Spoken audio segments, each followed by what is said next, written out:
Hello again. So I realized I just took a really short break between the last session, which was something like 30 minutes, which is an introduction, and this session, which is going to talk about description. And I realized why I'm doing this. I really want to, by exploring the conditions of writing in your practice, both conceptually and practically, I want to arrive through this process of reflection because I'm looking into a laptop, imagining a viewership, but not really, and trying to come to a point where a publication, a screen printed journal, whatever it is, that uses words to confront art objects in the world can be possible. Because I really want to do this. This is something I've wanted to do for a very long time. I always felt, as I said before, that art criticism, like it's even weird saying that word, should be archived or should be saved, because it was never like that for me. When I had an experience recently, actually, where there was an artist presenting on exhibitions. I won't name them, but they were brilliant. And they were talking about their time being a tech at the Douglas Hyde and elsewhere, both in New York and in Ireland, and how they learned to be an artist in the world through that activity. And they asked the audience, what was the last exhibition you had been to? And they weren't going to ask me because I was facilitating it, but they were going to ask the rest of the people that were part of this project. And artists were naming exhibitions they had been to, mostly were abroad. And I was trying to think about what exhibition I had been to last. And I couldn't think about it. I couldn't find one. Maybe I couldn't find one that was really important to remember. I had the Whitney Biennial in my mind, but I was finding it really difficult to articulate what it was I liked about the Whitney Biennial. And it's because I had written on it. I'd exercised all these thoughts I'd had in the written word. And that's why I think the process of writing is really important for the artist. It has a holistic quality in that you're taking in all the frame, the artwork, your own self-reflections and condition of being an artist in the world, and you're looking at other conditions. You're looking at other reputational economies. You're looking at influences. You're looking at the world as a whole, institutions, commercial space. You're taking it all in. And so it came to me that, yeah, writing has been really good for me, because when I go to see an exhibition that really gets me to think about my own taste, but also provokes me in different ways, that I need to write on it. I need to get it out there. And when I do, I don't think about it anymore. So, sorry, I was recording, I think, and I'm just after stopping it there. Anyway, there's going to be a bit of a glitch in the recording, I think. But yeah, the main motivations for this is to even make a prototype of what a publication could be that contains reflections, criticism on art, But perhaps using description as a starting point, because it's the easiest way to describe the conditions of making, of being an artist, of institutions, whatever it is. Just describe them, and then we can get a better picture of things, and then we can analyze, and then we can critique. But I don't think we have a good pictures of the world we're in. There's that whole psychoanalytic phenomenon, psychic phenomenon, in which you acknowledge the conditions, but you disavow them. You don't. So you do know the conditions of your own making as an artist, but you disavow them. So you can sustain a practice, or you can continue on, survive, be in survival mode. So, yeah, I'm distracted now by that recording going off. And isn't it mad how we get caught up in just recording this stuff? But it's important that, I think it's important I record this. So, yeah, and the name is Trillium. This new journal, this prototype, this something is going to be called Trillion. I've always liked words that have a brashness, that connects somehow to the world, as did Billion Journal to the bank crisis. This connects, of course, to Elon Musk, AI, trillionaire, all that kind of stuff, because that's the awareness I'm talking about, actually being an artist, not being this hermit in your studio space, not being aware of the world, but just of your work that you can't see. So, yeah, I'm going to start, okay, with this Kimoan Michue, which I said recently, or in the last session. I experienced his work for the first time in the Whitney Biennial in New York. Didn't know anything about him, so here's context. But I was very much seduced by the work, and that, after that experience, I couldn't get him out of my head. It's the same with Cooper Jacoby, and I bought a book on Cooper Jacoby as well. I found it in a bookstore in Paris. After 8 Books, really nice bookstore, and they actually produced a book, I think, as well. And then this is produced by Aperture, the non-profit photography publisher. Because his work is mainly photography, photo collages. He does use a bit of paint. He draws onto the photos and stuff like that. But it's a beautiful publication. Has this linen cover, purple, very performative. Very, I don't know, has a kind of religiosity to it, mysticism maybe.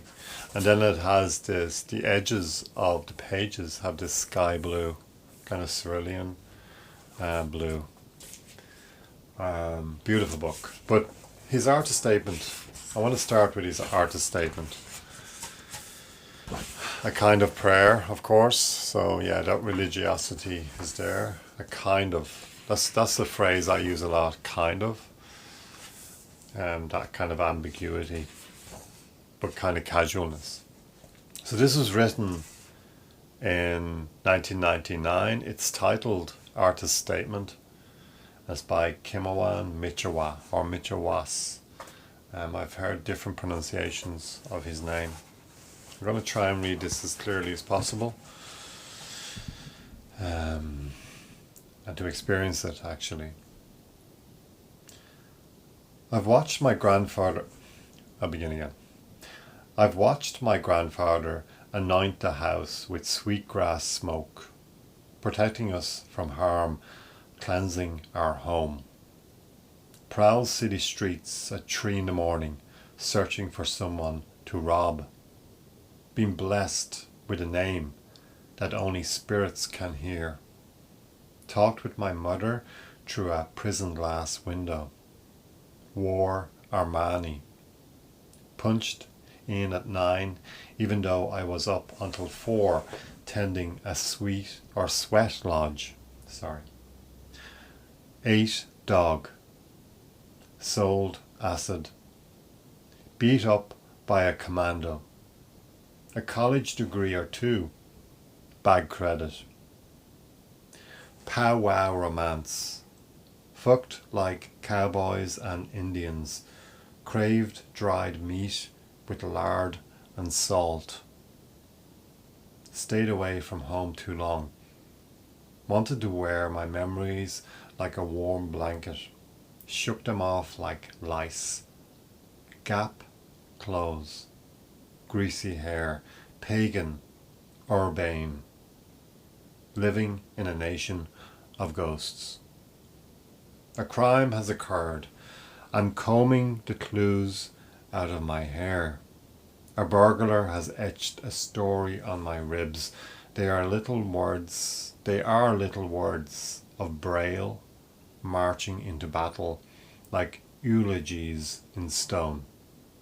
Someone has called a morning search, a posse, a search party looking for the body.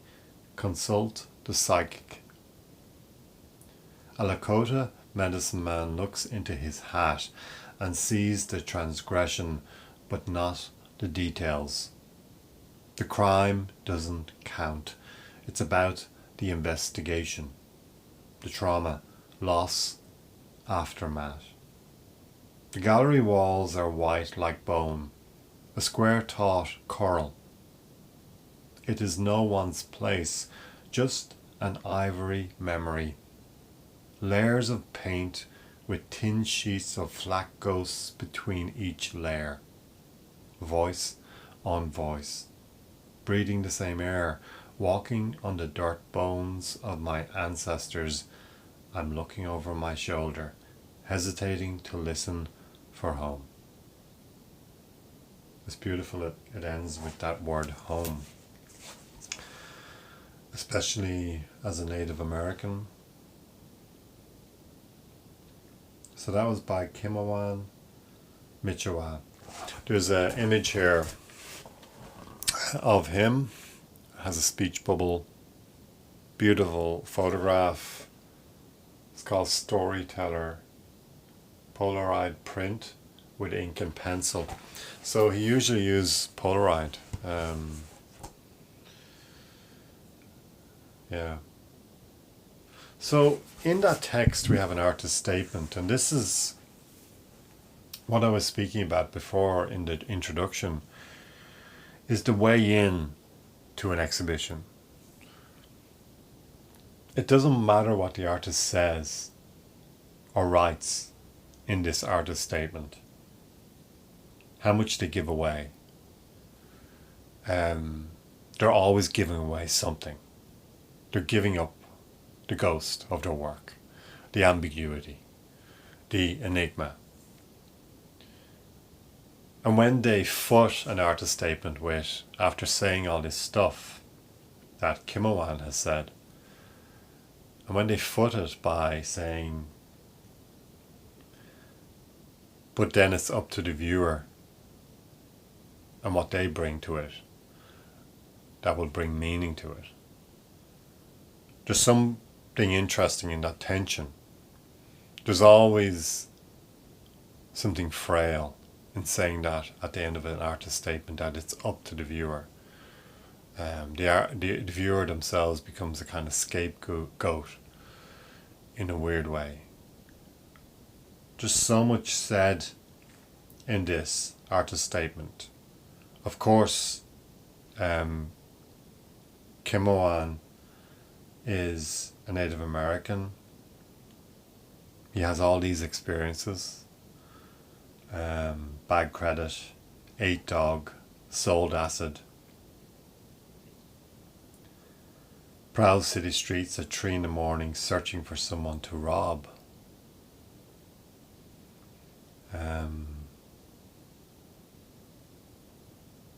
He's giving you a biography, so there's a kind of subjectivity here. So that's what we can call subjectivity. He's giving you the essence of you, of him. There's a biography here that he's spilling out. It's an artist statement, so it has to be read alongside the work. But he's not telling you, it's a kind of a manifesto rather than an artist statement. It seems like it's resolved. It's not evolving. It feels like an artist at his end of days, that his work, even though it's written in the past and the present tense, and then there's a kind of futurity in it as well. Like the gallery walls are white like bone. There's so much in that line. Not just in terms of the institution or the metaphor of a kind of mausoleum, which I always feel the gallery space can be. It's a kind of mausoleum for art where the process ends. The evolution of a work, its destructive potential is silenced, that it has come to a kind of impasse, and we as artists have put this thing into the world on these white walls, for some something to collect, for others just to experience because they don't have the money. It also talks about race, white like bone. A square taut coral. A square taut coral. It goes back to kind of the white cube, and that goes back to that experience recently of that artist giving a presentation on exhibiting, which I asked him to do, but I didn't think he would bring so much to it. And this condition that we have now as artists to exhibit in these white walls, on these white walls, in these white taut corals. Are they that anymore?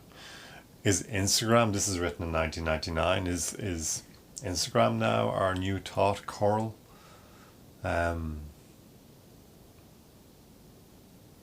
Just an ivory memory. Layers of paint with thin sheets of flat ghost between each layer. Walking on the dirt bones of my ancestors. It's made up of 3 paragraphs. One is, I've watched my grandfather, so it's kind of, this is the past. Then, a crime has occurred is the central passage. I'm combing the clues out of my hair. There's a kind of presentness in it. And then there's these statements about the gallery walls being white, like bone. I'm looking over my shoulder, hesitating to listen for home. It's one of the most disarming artist statements I've read. And when you look at it in relation to all the rest of the work in this volume, and it has volume, even though these are mainly polarized. This one, Marlboro Indian. So there's all this performativity, but it's always really, it does feel like Instagram in a kind of weird way. Like it's weird how now, how we curate our own lives as artists, or curate our own work in this kind of squareness against the white. So when you start to describe Kim Owan's work, especially posthumously, in the present, it becomes something different. Now, when I saw this work in this book, it does feel smaller. In the gallery in the Whitney in New York, all the images, all the polarized were laying flat on this, in this vitrine, and they gave a sense of a landscape that I kind of had fallen in love with on that RV trip that I mentioned in the introduction, from Las Vegas down to Roswell. And a lot of these images have been taken in Albuquerque, which we bypassed, I think. We didn't go into. A lot of them are of dead animals, sparrows. But they're beautiful, they feel painterly. And when you describe his work, you begin to get a better sense of it. And that's where I'm starting this session, really. It's around description. And I have some pages here that were from my workshop on writing. And what I want to begin with is, Kim Awan describes mostly in this, but in his descriptions, in his metaphors, there's so much in it. There's so much vitality, so much energy in it, that there's a kind of generosity in his descriptions. He's an open book. And he's showing the good and bad side. It's not the highlight reel. And that makes his work richer, in a way. He's showing the conditions of being who he was in that place and time. But he's also reflecting on that. And by I'm using this word, exercising it in language, it's not only made more public, but it's also something that, of course, will be post-mortemed for his entire life, like going out to rob people. But then you see the conditions of where society has led him here. And this is the frame, I suppose, the frame of art, which enriches it. It doesn't have to be isolated in a white cube, in a mausoleum. As a writer in art, you have to think about you yourself as someone transmitting this artwork to the world in written language, but also you have to think about the artist. What are they giving to you in the press release? What are they not giving to you? And what are the things you can discover by reading in between the lines of a press release? Because it's a very formalist exercise, writing an artist statement. Artists hate it. But it can be something new and different. It doesn't always have to be something that references your institutional associations, whether in exhibiting or funding or awards or whatever it is. It can be really stripped back to who you are as an artist, and that subjectivity that not only grounds your work or explains your work or expresses it or gives, intimates your work in some ways, but it also can reflect the world outside your work. Like, why is it that you're making this work today, in this environment, in this time and place? It doesn't all come from inside. It's coming from outside. And I suppose that will be the last session of this, the contextual nature of your work. But for this session, I just want to focus on description. So I used three phrases here. So describe, analyze. So we're talking about description. Analyze is the inside. So looking at your own subjectivity in relation to your work and the subjectivity of the artwork. If you think of an artwork as being vital, as being alive in itself, then it has its own subjectivity. And that's like, if we're writing on dead objects, we can breathe some, new life into them through language. They have that capacity to solicit not only your attention, but your actual life force. There's something about an artwork that can come alive through language, through thoughts. So what is there? That's the description. What it means. That's the worst thing, isn't it? What does it mean? And why it matters, this outside world. And does it have to matter? I'm going to pause just for a second. Sorry, the post just arrived, and this arrived. The Essential Gore Vidal. A massive influence. I'm planning to read this over the next few months. It's quite big. It was only something like €11 on that World of Books. If you haven't seen it, there's a brilliant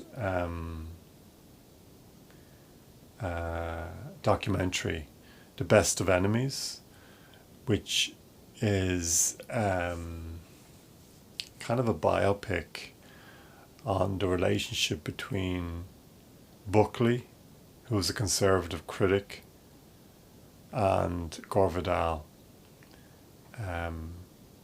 and goes through these debates that occurred on NBC, I think, in the United States around the time of the race riots in Chicago. And they had these debates in a convention center. Well, they moved around, and it was one of the first times this happened, but they were both kind of patrician speakers. Had that kind of elevated language.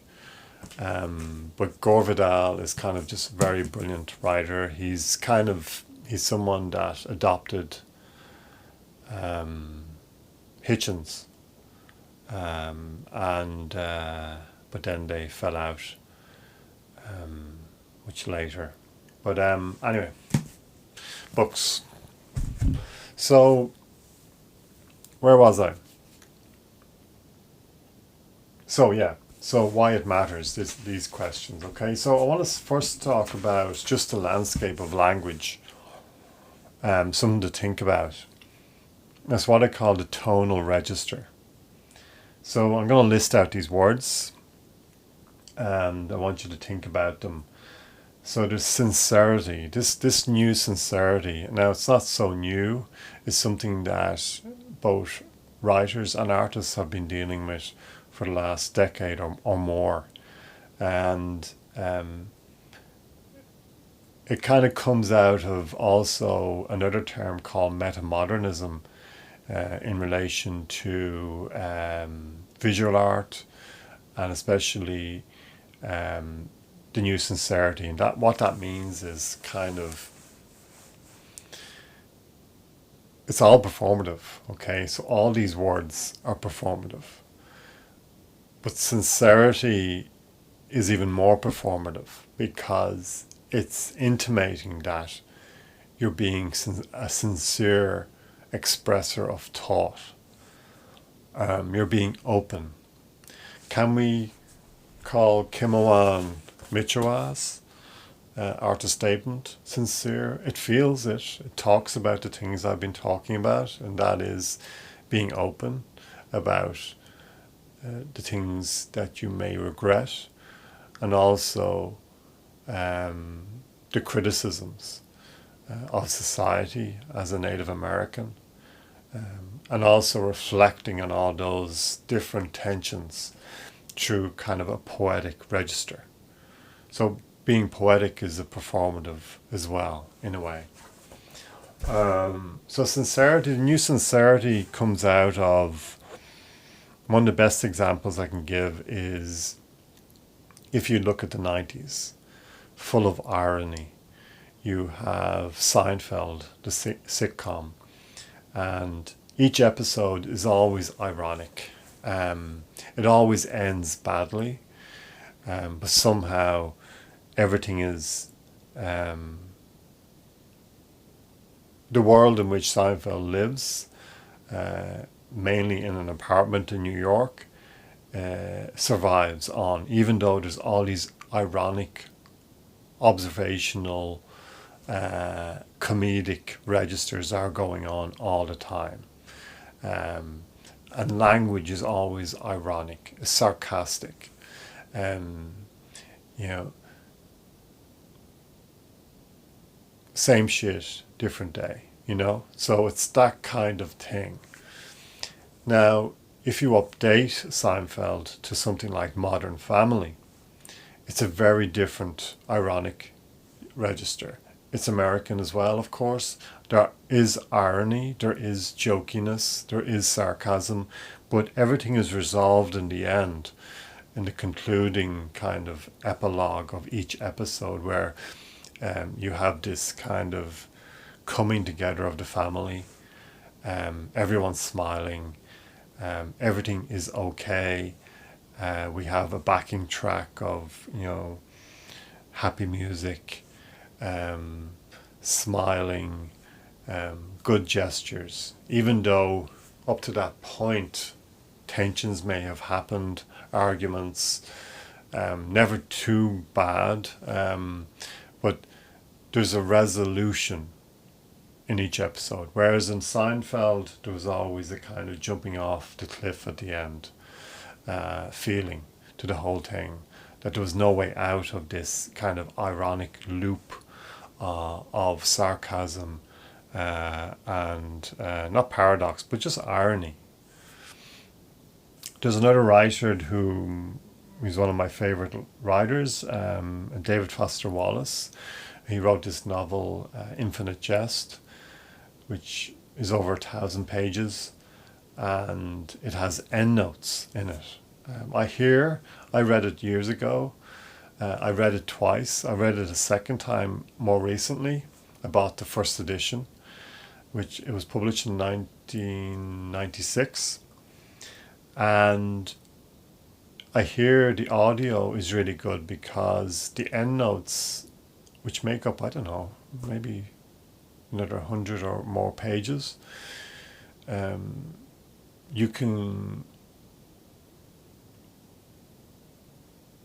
think you can go directly into the endnote, or it does it automatically, so you don't have to flick back to the back of the book. So maybe, and I can imagine, just because of all the different registers he's using, like he's acrobatics in terms of description in particular, and the boredom that comes with description, of looking at something and describing every little minute part of that landscape, that object,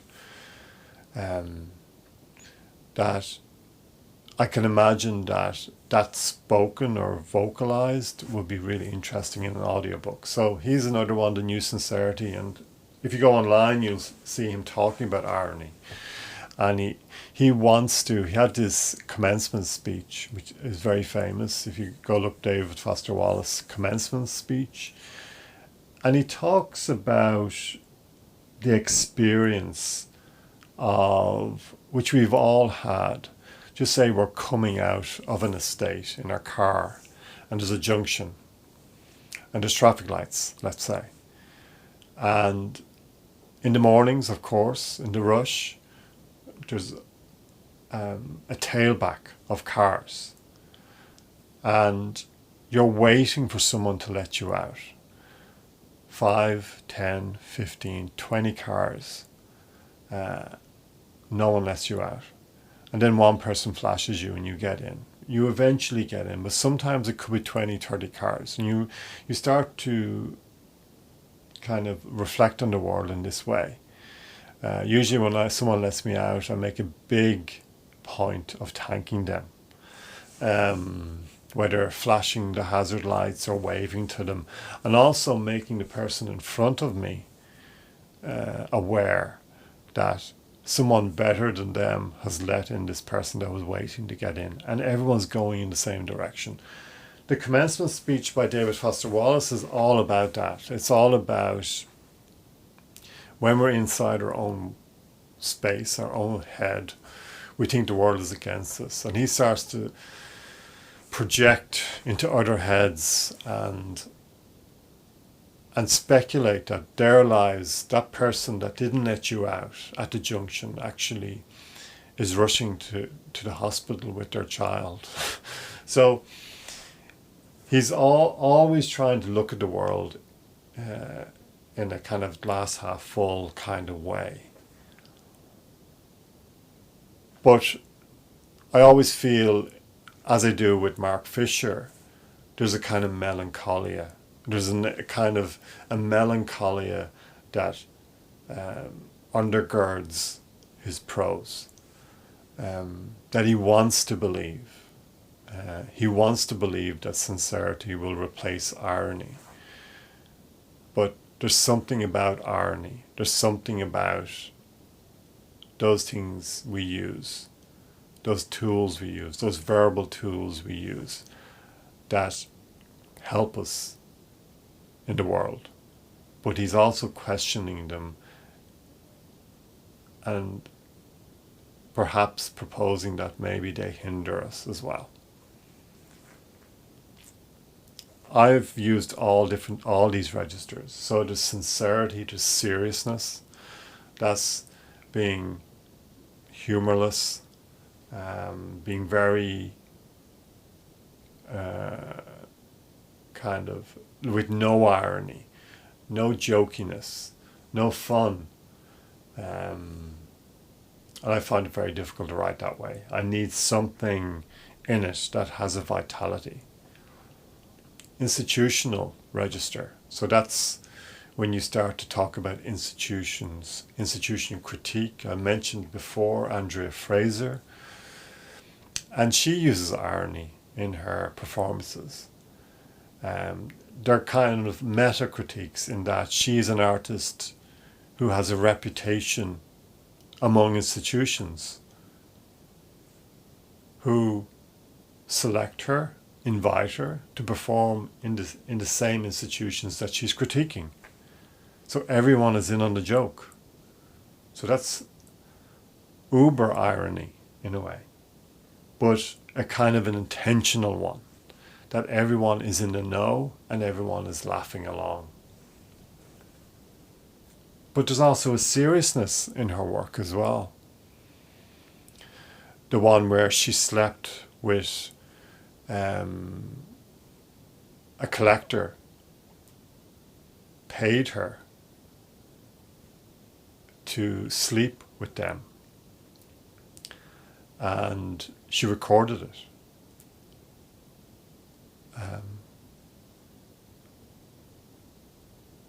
Or whatever way the transaction was done, maybe the gallery paid the collector, I don't know. Anyway, the collector was buying this artwork, and it's called Untitled, I think, and it's in the early 2000s maybe. And I know I read an interview with her afterwards in the Brooklyn Rail, I think, and she talked about how that nearly broke her. Psychoanalysis has been something very central to her thinking about art, in her performances, etc. And she was going to become an analyst afterwards. But there's someone sacrificing their body for the work. Now, ethically, I can't imagine that work being made today. That's not that long ago. So these are some of the things, I suppose. Irony, humor. A lot of artists now, it's a rare kind of artist that can use humor. There has to be a kind of comedic quality to how you use language that is inherent to you. It's very hard to perform it. It has to be natural in a way. There's the performative, which is a broad term that kind of encapsulates all these registers. They're all performative. There's the strategic. So language can be strategic, but it can also be holistic in both, in terms of care, but also taking the whole picture. So like holistic in that it kind of encapsulate everything about the world in which we live, we care for ourselves, and how we look at and observe and analyze and critique the world. It has that holistic quality. But then the strategic element of it, which has been reduced a little bit with respect to AI, and how AI is very good strategically to formulate, let's say, a funding proposal, as long as you understand, you're aware of your context. That, in a way, you can, let's say in a funding application, you can write such a good funding application, even though it may not be likable, it is strategic. And there's a lot to say about an artist being likable. In some cases I find, now I'm going on tangents here, but they're not really. Sometimes I think artists, there's a kind of a veil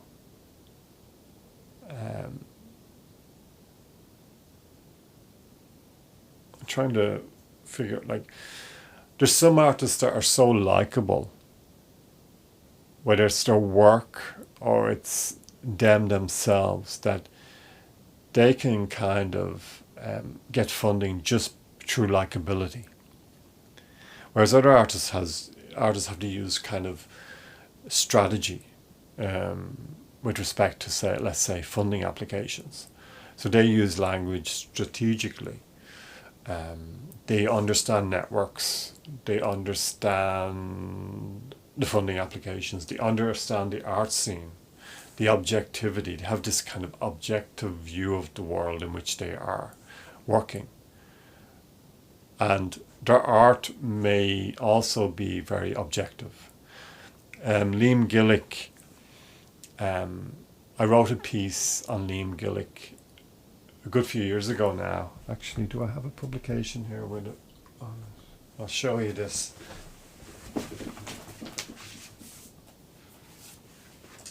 So this is a book I published. I have about 1,000 copies of this. Or was it 500? There was 500 print run. It has Liam Gillick on the front. It's called Agents of Subjectivism. One of the big influences on me as a writer was Donald Cuspit. And he had a book, The New Subjectivism, the 1980s.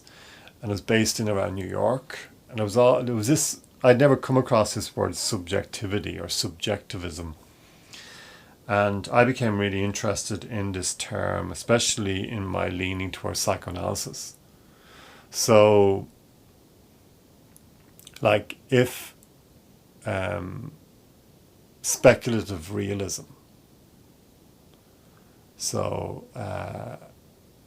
as this Tristan Garcia, there's Graham Harman, so they're part of this group that look at the world objectively. And I won't go into that too much, but I'm interested in subjectivity because subjectivity is about the inner workings of the psyche, the psychology of the artist, the biography of the artist, the context in which, the gestalt of it all, everything. I'm interested in that and how that influences, how your own subjectivity influences other objects in the world, how you solicit back and forth between object and person, all that kind of stuff.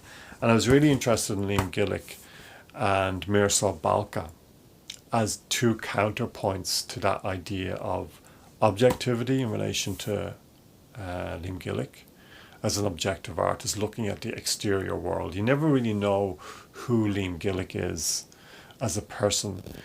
He talks about the world. His work is in relation to the world, in relation to institutions, in relation to curators.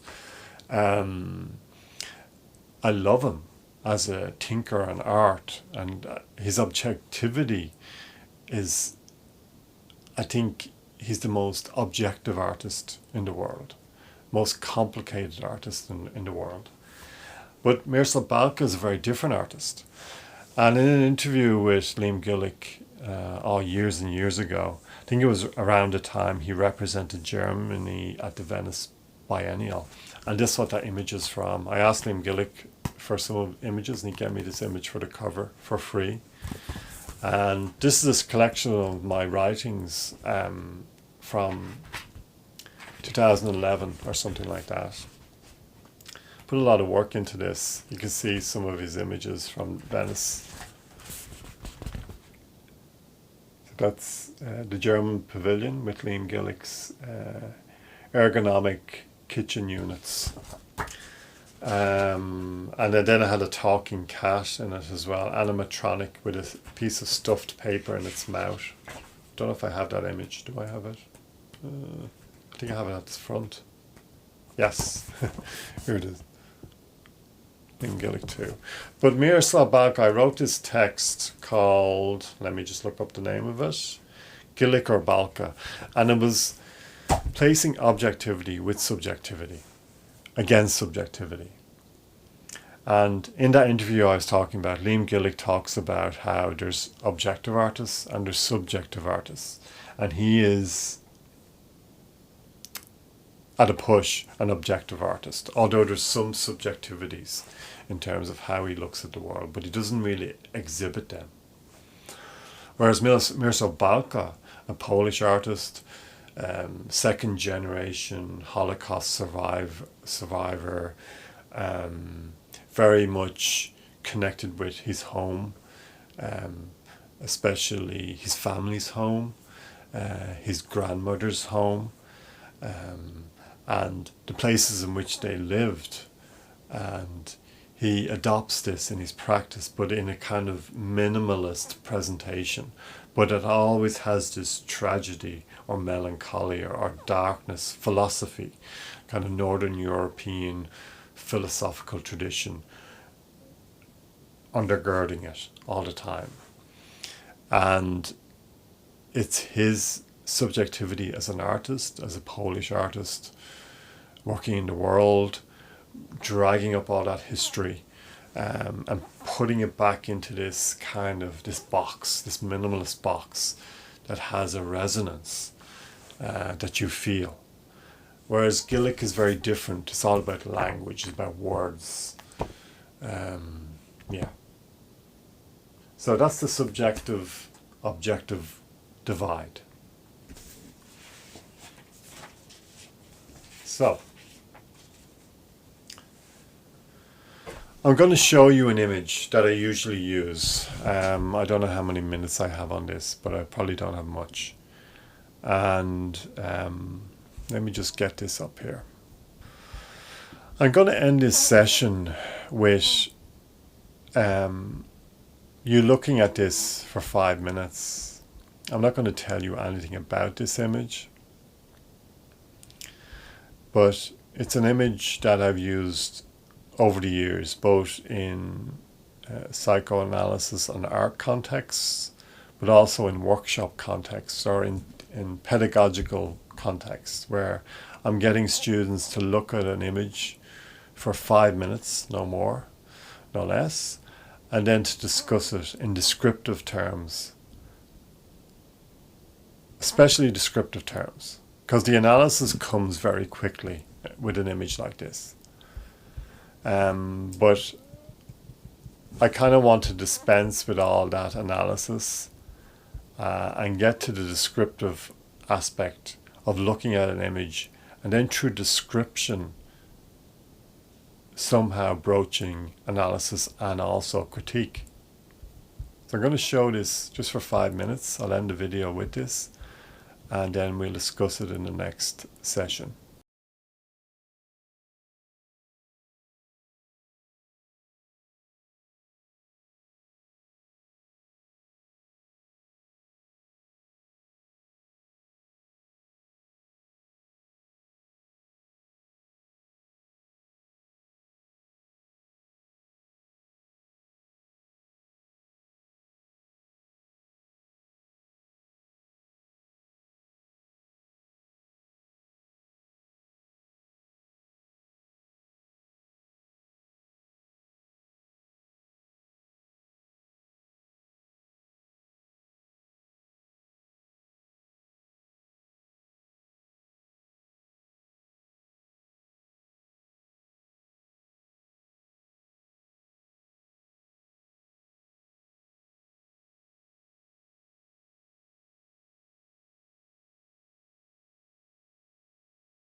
Okay, so that was 5 minutes. We're talking about it in the next session. I kind of want you, if you're watching this and you went through this exercise, just describe the scene in your head. There's my alarm. And not go into analysis, not go into the relationships between this young woman, this girl, and this older man. Really just describe the scene and using, the naming of colors. So I know in the workshop I did on writing on your art practice, I started to describe certain colors, but using metaphor to describe them. So there's a window, or there's a kind of a very narrow window. I don't know if it's a doorway, but it's a pane of glass, and it has this kind of bluish grey tint. And when I was describing it, I said like, oh, pigeon blue, and then we talked about the paneling and the dark paneling in relation to the pigeon blue, and how that started to lean into a kind of orange because it's complementary. So you get these kind of vibrations of color. And someone in the audience started to talk about different blues, and then I saw that they were wearing a denim blue, and because we were in a dark room, the denim wasn't, it was kind of grey blue, and it equated with the colour in the image that you have just looked at for 5 minutes. So, but if you say denim blue versus pigeon blue, the metaphors or the associations are very different. So it's all that questioning in terms of the language you're using, the descriptors of the scene. They will manifest new signifiers, new ideas. It's this Derridian chain of signifiers that are suggested, associated, that kind of continue on into infinity. And being more specific or precise in relation to how you describe a color, it can go down just to those basics. That will give your writing on your art practice, whether you're reflecting on your own art practice or other art practices, it will give just another complicated layer and a kind of precision, but retaining the ambiguity throughout. So, yeah, I'll return for the next session. We talk a little bit more about that image, and giving you away some of the ghosts of it, whether the artist that made it. Some of you, of course, have recognized who made this work or no. And then going through maybe the title of the work, the context, the timing, all that kind of stuff. And then building on biographical knowledge around the artist in relation to the work, much later in terms of contextuality, and how we can start to layer and layer upon description just by first describing. Okay, I'll end there, and I will be back for a third session.